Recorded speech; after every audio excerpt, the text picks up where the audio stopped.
عرض کیا اے اللہ کے رسول یہاں ٹھہریے اور نفل پڑھ لیجئے، نماز پڑھ لیجئے۔ روایات کے اندر آتا ہے کہ جب رسول اللہ صلی اللہ علیہ وآلہ وسلم اس آب زمزم کے کنویں سے نکلے، سفر پر جانے لگے، تو راستے کے اندر، اس سفر کے دوران راستے کے اندر ایک جگہ آئی جہاں پر بہت زیادہ کھجوروں کے درخت تھے۔ تو حضرت جبرائیل علیہ السلام نے عرض کیا اے اللہ کے رسول یہاں ٹھہریے۔ اللہ کے رسول صلی اللہ علیہ وآلہ وسلم وہاں ٹھہرے اور جبرائیل علیہ السلام نے عرض کیا 2 رکعت نماز پڑھ لیجئے۔ رسول اللہ صلی اللہ علیہ وآلہ وسلم نے نماز پڑھی۔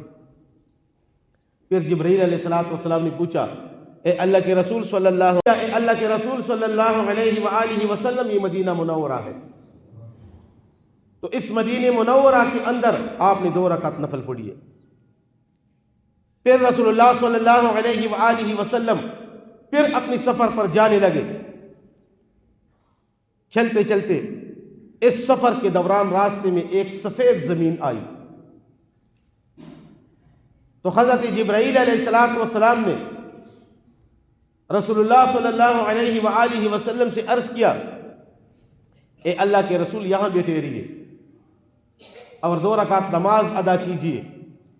رسول اللہ صلی اللہ علیہ وآلہ وسلم وہاں بیٹھے رہے اور 2 رکعت نماز پڑھی۔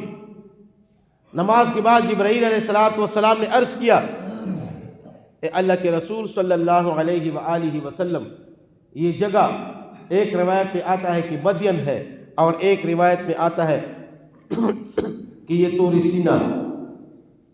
تو رسول اللہ صلی اللہ علیہ وآلہ وسلم کو بتایا گیا کہ یہ یا مدین علاقہ ہے یا طور سینا علاقہ ہے جہاں پر آپ نے 2 رکعت نماز پڑھی ہے۔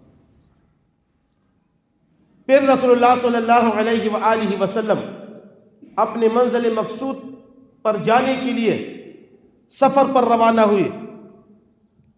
پھر راستے میں ایک تیسرا مقام آیا جہاں پر جبرائیل علیہ السلام نے عرض کیا اے اللہ کے رسول صلی اللہ علیہ وآلہ وسلم یہاں بھی ٹھہریے اور 2 رکعت نماز پڑھ لیجیے۔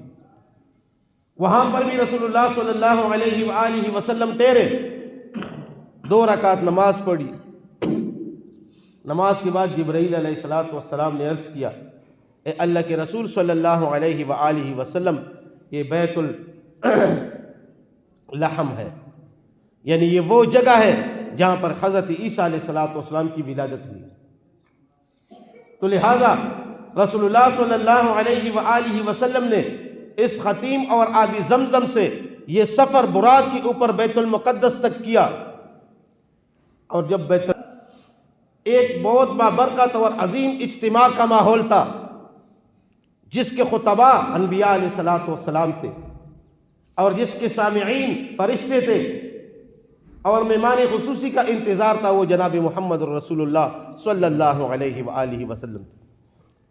جس طرح کہ ہمارے علاقوں میں پروگرامات ہوتے ہیں، مختلف علماء کو بلایا جاتا ہے، اہل علاقے والے لوگ آتے ہیں، سنتے ہیں، اور اس میں ایک مہمان خصوصی ہوتا ہے، اس کا انتظار ہوتا ہے جب مہمان خصوصی آ جائے وہ اپنا خطاب فرمائے تو پھر پروگرام برخاست ہو جاتا ہے۔